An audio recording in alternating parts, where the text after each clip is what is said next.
আমার দুঃখটা সব দিকে বাবা। এই হালে গাড়ি লয়ে বাইরে হাওয়ায় মাসি লাগে 200 টাকা, 100 হলো গাড়ির দাম। খুবই কষ্টের মধ্যে আছে।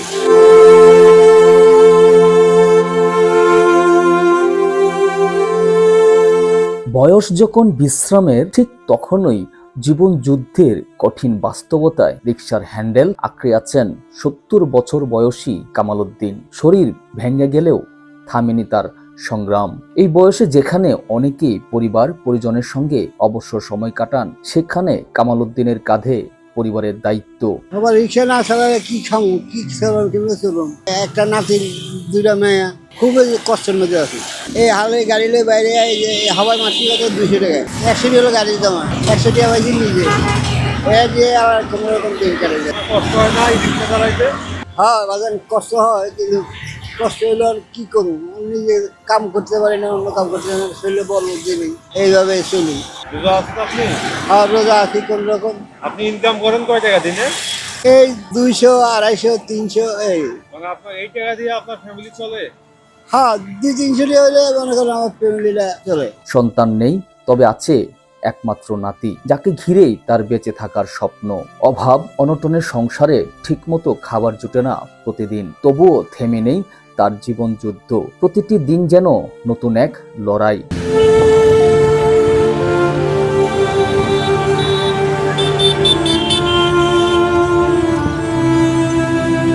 সমাজের অসংখ্য কামাল উদ্দিনের গল্প হয়তো আমাদের চোখ এড়িয়ে যায়, কিন্তু তাদের এই সংগ্রামই মনে করিয়ে দেয় জীবন থেমে থাকে না যত বাধায় আসুক। কামাল উদ্দিনের মতো অসংখ্য প্রবীণ মানুষ আজও জীবিকার তাগিদে রাস্তায় নেমেছেন। বাবা কি কম, অল্প বয়সে বিয়ে করছি, কিন্তু বউটা মারা গেল।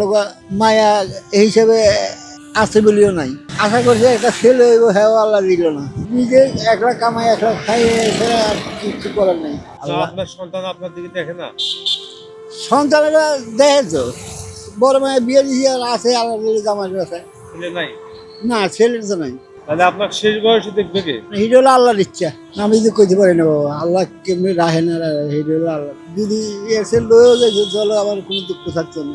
কিন্তু আমি বড় কষ্ট করিয়া খাইতে আছি, চলতে আছি। একবেলা খাইলে আরেক বেলা খাইতে পারি না, এই কষ্টের মধ্যে আমি। আমার দুঃখটা সব দিকে বাবা।